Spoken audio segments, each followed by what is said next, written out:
Labadiena, gerbiami sakralinio meno ir paveldo mylėtojai. Sveiki atvykę į 5 versmių 5 dieną. Jau mūsų versmės, šių metų versmės, šios vasaros versmės eina į pabaigą, bet tai dar ne viskas, mes dar susitiksime rudenį ir pristatysime jums, ką mums pavyko per šią savaitę nuveikti. Na ir nieko nelaukdama noriu pristatyti daktarę Skaidrę Urbonienę ir jos palaikymo komandą. Tirkšlių kapinių vartų šventuosius. Taip pat vėliau pristatysime ir šios palaikymo komandos autorius, mūsų talentinguosius medžio meistrus, kurie dovanoja tirkšliams, tirkšlių kapinių vartams šitokį grožį, savo rankų darbą ir širdies darbą. Na, o šiandien gilinsimės į istoriją. Daktarė Skaidrė Urbonienė mums pateiks istorinių faktų, žinių, kaip tie vartai atrodė, kaip tie šventieji juose gyvenę atrodė. Tai žodis jums, miela Skaidrė. Labą dieną. Ačiū organizatoriam už pakvietimą. Ir iš tikrųjų aš konkrečiai apie šios vartus istoriją tai neturiu žinių, nekalbėsiu, bet savo kalbos pabaigoje aš parodysiu tai, ką man pavyko atrasti. Ir aš manau, kad būtent tie šventieji, kurių nuotraukas mačiau Nacionaliniam muziejuje ir buvo šiuose vartuose. Bet prieš tai norėčiau pakalbėti apie šventųjų siužetus, kurie buvo talpinami į kapinių paminklus, o jau paskui, pabaigoj, taip pat ir apie kapinių vartų ikonografiją pašnekėsiu, bet mano medžiaga yra iš visos Lietuvos. Nėra konkrečiai, kad aš Žemaitija, bet kadangi ta simbolika yra tokia universali, tai tinka visiems regionams Lietuvos. Ir jau turbūt ir patys pastebėjot, kad ne tik miestų, bet ir kaimų kapinės yra aptvertos vienokia ar kitokia tvora, kartais gal tik pylimu, o kartais šiaip išsiskiria landšafte ar ant kalnelio pastatyta. Bet vartai, įėjimo vartai visada yra pabrėžiami.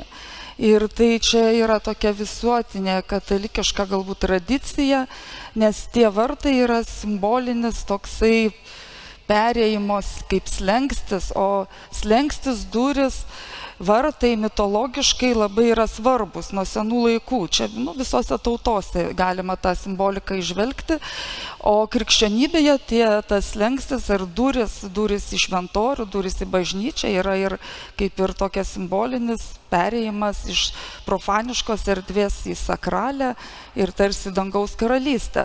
Tai lygiai taip pat ir kapinėse yra aptvertas tas mirusiųjų pasaulis ir pro vartus įžengia mes iš profaniškosios kasdieninės savo būties į tą jau sakralesnę erdvę. Ir aš čia prieš kiek tai metų esu tyrinėjusi koplytstulpius, stogastulpius, kryžius, žodžiu, kryždirbystės paminklus įvairiose aplinkose, sodybose, pakelėse, šventoriuose, kapinėse ir rinkusi medžiagą apie juose esančius šventuosius. Ir todėl dabar noriu truputį jūs supažindinti su savo tas surinkta medžiaga, ką aš pastebėjau, kokius dėsningumus kapinių paminkluose. Dar kol kas apie vartus nekalbam, bet apie kapinių paminklus. Kapinėse tradiciškai dar 19 amžiaus pabaigoje, net ir 20 amžiaus pradžioj, buvo statomi ne tik ant kapiniai paminklai. Buvo statomi paminklai visos bendruomenės, kartais būdavo toks bendras kaimo paminklas. Taip pat kartais pastatydavo ar kryžių, ar koplytėlę į medį keldavo. ar kokį kitą kryždirbystės paminklą su intencija kitokia. Pavyzdžiui, kapinėse buvo atgailos paminklų, kai būdavo atgailaujama dėl kažkokios nuodėmės. Taip pat ir sergant, jeigu šeimos narys sirgdavo, ypač vaikai, tai buvo toksai tikėjimas, kad jeigu kapinėse pastatysi paminklą ir melsies, tai ir kitų maldos ir mirusieji padės tau išmelsti sveikatos vaikui ar šeimos nariui.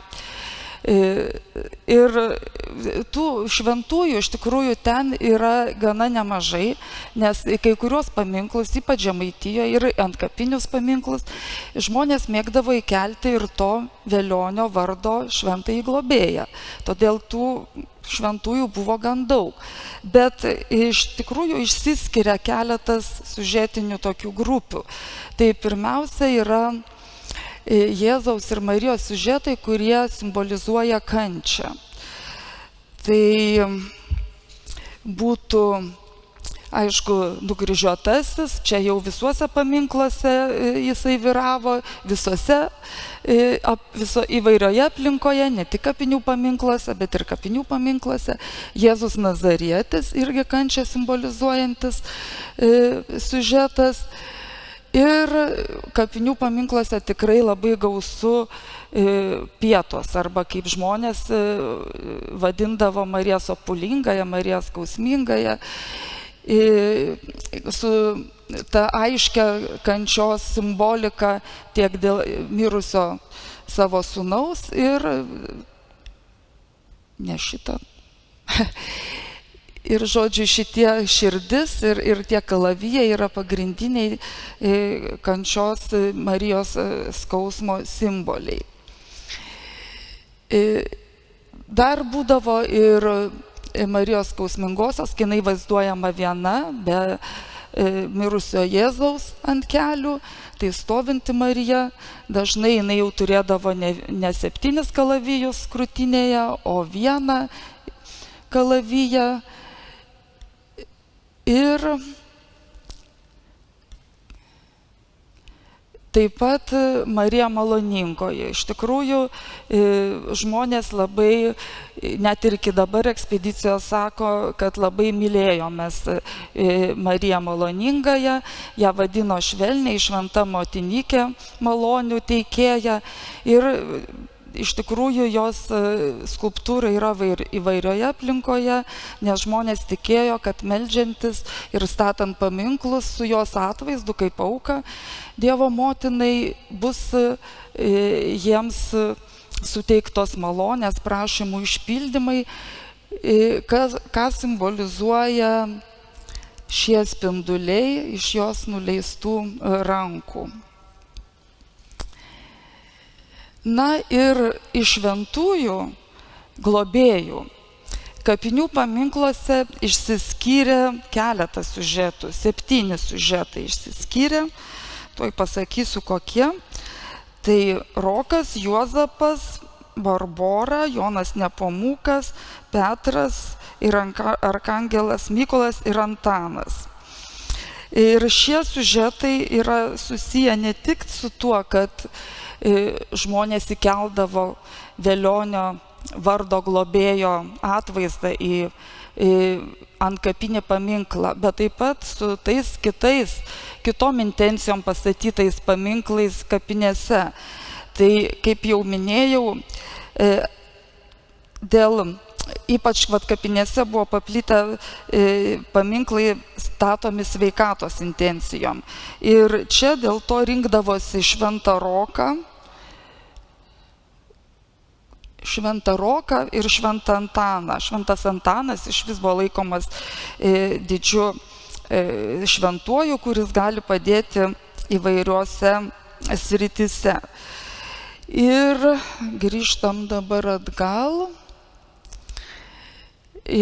Šventas Juozapas buvo laikomas šventuoju, kuris yra artimai susijęs tiek su Jėzumi, nes buvo žemiškasis jo globėjas, tiek su šventa mergele Marija. Ir buvo tikima, kad Jeigu jau Juozapo paminklą pastatysi, tai tikrai tavo įvairios prašymai bus išpildyti. Barbora su savo atributų taurė ir šventojo sakramento simboliu ostija buvo tikrai labai mėgiama kapinių paminkluose, nes tiesiog jį pasitinka tą velionį su šituo švenčiausio sakramento simboliu. Ir kraštotyrininkai yra užrašę Žemaitijoje tokių atvejų, kai žmogus, kuris žuvo, netikėta mirtimi mirė, tai yra nepriėmęs švenčiausio sakramento, ant jo kapo buvo pastatytas paminklas su švenčiausios mergelės Marijos, Jėzaus, Švento Antano ir Šventos Barboros atvaizdais. Nors ten neišvardijo tas kraštotyrininkas konkrečiai, kodėl tie buvo pasirinkti, bet sprendžiant, kad buvo pasirinkta Barbora pagal jos funkcijas, galima manyti, kad būtent jinai buvo ir pasirinkta dėl to, kad jisai mirė tokia netikėta mirtim.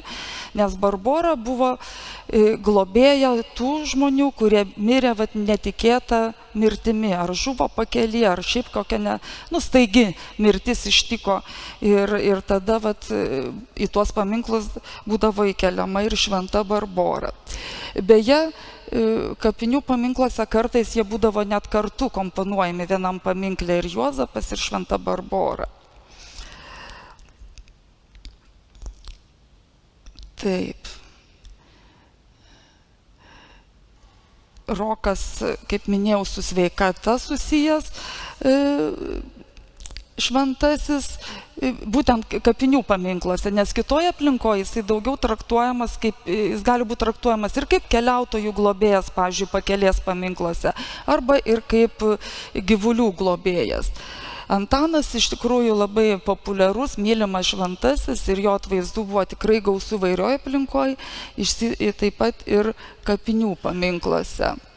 Na, o Jonas Nepomukas tai yra, sakyčiau, populiariausias Lietuvoje šventasis liaudiškoje toje aplinkoje, nes jų skulptūrų būdavo įvairioje aplinkoje, o kapinėse greičiausiai jisai buvo su ta atgaila susijęs, su atgailos paminklais, ir be to jo ikonografija, jo kaip kunigo vaizdinys irgi labai tiko šiai aplinkai.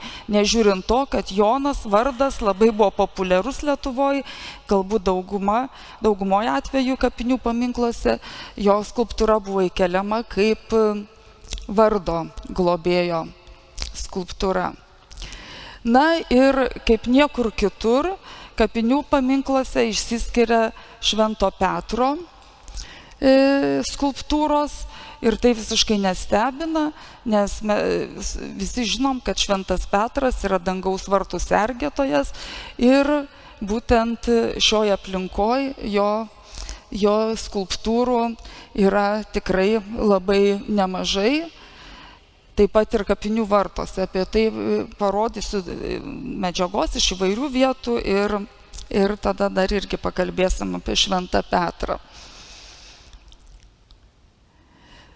Kartais Šventas Petras buvo komponuojamas su Šventu Pauliumi, arba kaip liaudyje priimta vadinti Šventu Povilu, bet nebūtinai. Jisai dažnai būdavo ir vienas, bet kartais ir kartu jie komponuojami. Nes, pavyzdžiui, Dzūkijoje sakyta, kad Šventas Petras yra raktininkas, o Šventas Povilas yra raštininkas. Ir jie kartu prie tų dangaus vartų įleidžia žmonės. Tokių tikėjimų užrašyta. Na ir Šventas Arkangelas Mykolas, irgi paplitęs kapinių paminkluose. Jisai Lietuvų liaudies skulptūroje vaizduojamas kovojantis su šėtonu, čia, taip pat turintis trimitą ir net svarstyklės, kurios svers sielas paskutinio teismo dieną, ir tas čia drakonėlis toks pavaizduotas, tas piktoji dvasia drakono pavidalu, jau užtapyta ant postamento, bet vis dėlto kapinių paminkluose ir kapinių vartuose labiau dominavo trimituojančio Arkangelo Mykolo atvaizdai.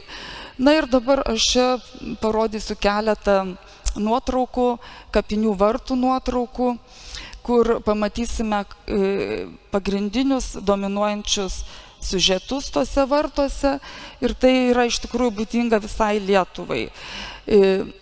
Šiek tiek ta ikonografija gal skiriasi šventorių vartų, nes kartais į juos įkeldavo bažnyčios titulo vardo šventąjį. Bet kapinių vartai daugiausia vis dėlto turi savo ikonografinę programą, savo tokią specifiką ikonografinę ir ten dominuoja Jėzaus kančios motyvai, švenčiausios mergelės Marijos, irgi skausmingieji tie du siužetai, tai Pieta ir Marija skausmingoji, bet vartuose yra ir Marijos maloningosios atvaizdų. Tai čia va Radvilišky matome, čia likusi tik čia nesimato kitoj. Oi, čia nelabai žiūrėt galima kokia skulptūra, pagrindinėje nišoje nukryžiuotasis, o kita dingusi. Skulptūra, čia sena nuotrauka. Čia šventoriaus vartų Raudenose nuotrauka, bet neturėjau kitos, taip kad iš arti matytųsi nešantis kryžių Kristus ir jo iš tikrųjų skulptūrų būta nemažai kapinių vartuose, taip pat ir šventorių vartuose.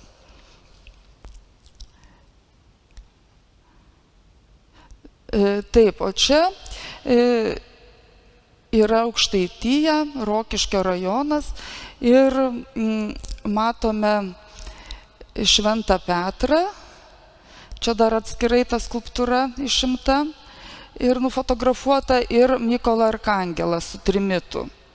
Ir tai būtent ši kompozicija, Šventas Petras ir Šventas Mykolas Arkangelas, kaip minėjau, yra dominuojanti pora kapinių vartuose.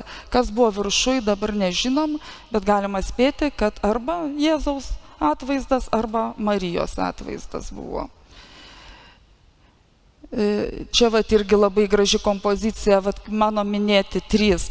Vidury Jėzaus nešančio kryžių skulptūra, trimituojantis Mykolas Arkangelas ir Šventas Petras. Įėjimas į kapinių vartus ir ta visa simbolika tos dangaus karalystės ir sielų patekimo į dangų. Čia vienas Mykolas Arkangelas, tokie nedideli kaimo varteliai, niša, bet tie vartai visą laiką taip toj architektūrai kapinių visą laiką išsiskiria. Kai kur gali būti, aišku, visai be skulptūrų, bet vis tiek tada kažkaip iš kaltos geležies kažkaip padaryti, kad ar kryželiais tik papuošti, bet tas perėjimas iš tos jau tos buitinės zonos į tą sakralesnę zoną, tai visada yra taip išskiriama. Čia iš arčiau dar nufotografuotas Mykolas Arkangelas, trimituojantis ir toj nišoj kapinių vartuose stovintis. Čia Biržų apskrity du trimituojantis angelai, kapinių vartų ikonografijoje dominuoja. Čia Viekšniuose, tai čia yra toks vienas man atvejis pasitaikęs, kur yra Šventas Petras ir Šventas Rokas kapinių vartuose.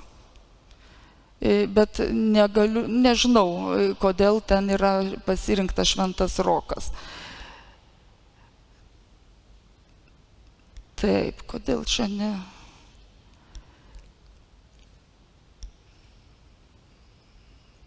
Užstrigo. Na ir tirkšliai.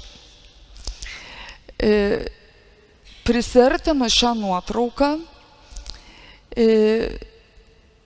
nėra jinai labai geros kokybės, bet ją išdidinus kompiuterio ekrane galima buvo įžiūrėti neblogai tas ir detalės. Ir Lietuvos nacionaliniam muziejuje radau kartotekoje, negatyvų pačių nesu žiūrėjusi. Vėl užstrigo. Noriu parodyti. Buvo tiesiog viena po kitos iš eilės numeriai suteikti kelioms skulptūroms ir buvo parašyta tik tai tirkšliai.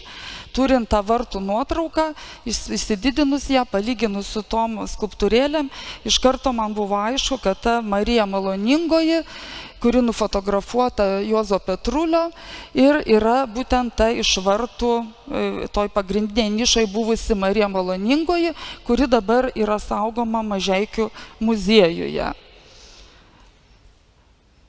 Tokia štai monumentali. Na, kitas šventasis, kuris buvo nufotografuotas, tai buvo Šventas Povilas ir Šventas Arkangelas Mykolas, kurie turbūt buvo iš kitos pusės vartų, kurie nėra nufotografuoti vartuose, toj pirminiai vartų nuotraukoj. Bet kadangi visos šitos skulptūrėlės buvo viena po kitos suinventorintos, tai aš manau, kad būtent šitie siužetai ir buvo šio miestelio kapinių vartuose. Dar yra nufotografuotas nukryžiuotasis ir štai tokia Marija Maloningoji. Šis nukryžiuotasis dabar yra Mažeikių muziejui, bet ar jie buvo kapinių vartuose, sunku pasakyti. Gali būti. Kur nukryžiuotasis tada galėjo būti, kurioje nišai, negaliu pasakyti. Bet Petras tai net matosi tuose vartuose, bet tik tai jisai nėra atskirai nufotografuotas, arba bent jau kortelės tokios neradau. Galbūt negatyvai, jeigu pažiūrėt muziejaus negatyvus, vienas po kito gali būti, kad yra atskirai nufotografuotas ir Šventas Petras. Ir man atrodo, kad aš daugiau medžiagos ir neturiu. Tai dar kartą galima grįžti, bet kad Šventas Mykolas Arkangelas, Šventas Povilas, kurį čia matome, šita švenčiausioji mergelė Marija Maloningoji, tikrai, nes vat matote Šventojo Povilo skulptūra yra čia ir pagal visą jo pozą, atributus, tai tikrai yra ta skulptūra, kur prieš tai rodžiau, o ten Šventas Petras bestovintis yra toj kitoj nišoje. Tai čia iš tikrųjų irgi tokia klasikinė, sakyčiau, buvo kapinių vartų ikonografija šitą miestelį ir labai džiaugiuosi, aišku, kad išliko bent kelios šios skulptūros, dabar saugomos jos yra Mažeikių muziejuje. O kodėl pasirinktas Šventas Rokas ir turbūt čia Šventas Pranciškus, tai galbūt dabar pasakys patys meistrai šitų skulptūrų.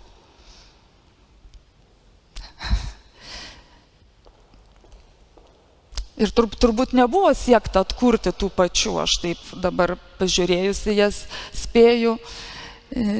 Aš gal norėčiau pakviesti visus meistrus, kad kiekvienas galbūt paimtumėt savo skulptūrą ir tiesioginių transliacijų žiūrovai matytų, kieno kuri skulptūra yra. O kodėl pasirinktos būtent šios skulptūros, tai mes radome ir kitų žinių ir susimaišėm truputėlį, kokios tos skulptūros galėjo būti, nes yra, dabar nepasakysiu, nepamenu, iš kur mes, ar iš Kultūros paveldo centro, galbūt archyvo, negalėjo tai būti. Taip, aš mačiau tą raštelį, ten buvo neteisingai nurodytas siužetas, net man atrodo paprastų pieštukų buvo parašyta, pataisyta net. Kad mes buvome ir roką atradę, tai tiesiog sėdėjome su meistrais, su klebonu ir su Povilu Šverebu ir su Liepa Griciūtė Šverebienė.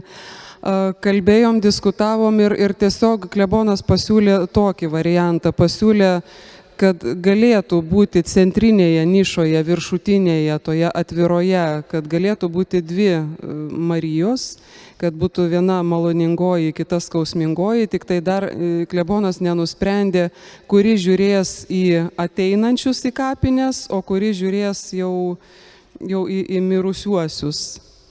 Tai gal galima tada pasinaudoti šitą ikonografinę nuotrauką ir pagal tą buvusį vaizdą jas pakomponuoti. Maloningoji matosi atsukta į miestelio pusę, o tada skausminga ją statyti į kitą pusę. Taip ir padarysime iš tikrųjų.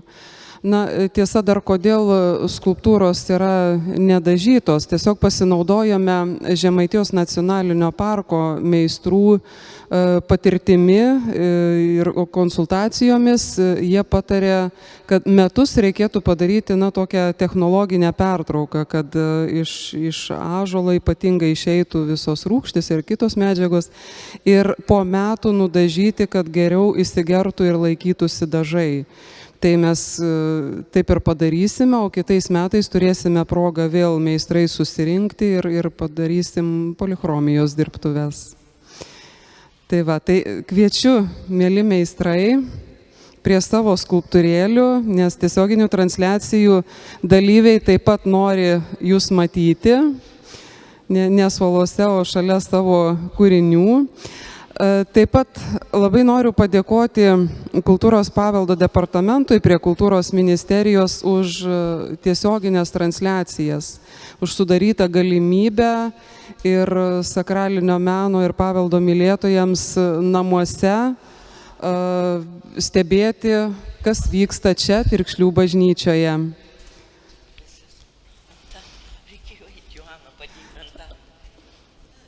Šalia kiekvieno sumanaus, talentingo vyro yra išmintinga moteris. Joana, ateikite, padėkite Antanui.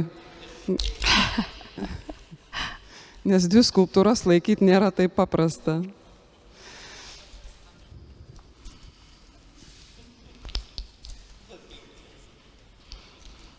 Taigi, aš gal truputėlį ir pakalbinsiu. Pristatau medžio meistrą, tautodailininką Rimantą Laimą, kurio skulptūra, kurio šventasis yra kas? Šventas Rokas. Šventas Rokas. O kodėl rinkotės būtent Šventąjį Roką? Žinau, teko daryti ne vieną. Tai kad jau ranka pridirbta tokius skulptūrus, tai sakau, reikia pakartoti, panašaus. Žodžiu, labiau pažįstamas, ar ne? Noriu pakalbinti taip pat medžio meistrą, tautodailininką Antaną Viskantą. Jo ir jo žmonos Joanos rankose yra dvi Marijos. Tai Antanai, kodėl Marijas pasirinkote? Kažkaip jos yra moteris, reiškia mūsų Dievo motina. Ir pasirinkau jas, man labai patinka jos, dirbti, išdirbti jas su visais tais bruožais, su liūdėsiu, vienos liūdį, kitos laimina, taip, kai palaimintų tą yra susikirto maloningoje ir šitą. O čia skausmingoji, ar ne? Sopulingoji. O su kuria sunkiau galbūt, su kuria lengviau buvo, su kuria sunkiau buvo dirbti? Aš gal truputėlį į vidurį čia. Kažkaip vienodai, aš nelabai taip.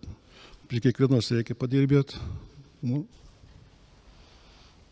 Taip gaunasi. Kiekvienas atima savo laiką, tas darbas ir kažkoks rezultatas gaunasi. Aišku, ačiū labai. Kalbinu taip pat medžio meistrą, taip pat tautodailininką Vaidą Šopauską. Tai Vaidai, kodėl pasirinkot būtent šį šventąjį? Buvo du variantai, rinkos paprastesnė. O kuris čia šventasis dar primink? Turėjo būti pasirimant. Koks čia šventasis? Buvo Roko ir Pranciškaus pora likusi. Tai Pranciškų pasirinkai, ar ne? O kodėl Pranciškų, gal patronas ar... Ne patrons. Tai ačiū Vaidui ir kalbinu taip pat medžio meistrą, taip pat tautodailininką Alfonsą Bendiką. Ir koks jūsų šventasis? Šventas Petras. Aš dariau vien dėl to, kad aš jo buvau daręs, Šventą Petrą. Buvo toks piligrimų draugijos paprašytas sudalyvauti parodoj ir aš tą Šventą Petrą buvau daręs.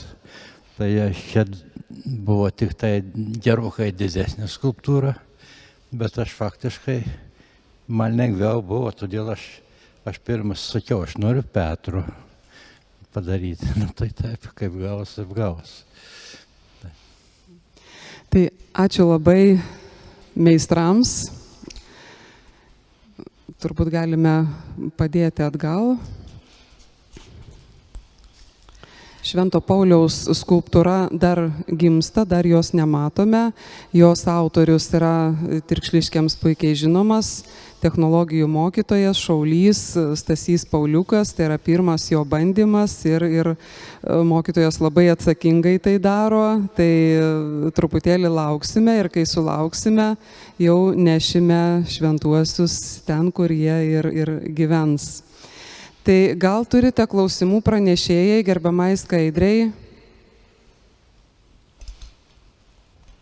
Nematau rankų, neturime klausimų, ar ne? Jeigu kažko norėsime paklausti, tai gerbiama Skaidrė bus ir šį vakarą iki pat pabaigos. Tai ačiū visiems už dėmesį, ačiū visiems, kad susirinkote į šią paskaitą, ačiū tiesioginių transliacijų žiūrovams ir skelbiu techninę pertraukėlę, kol pasiruošime diskusijai.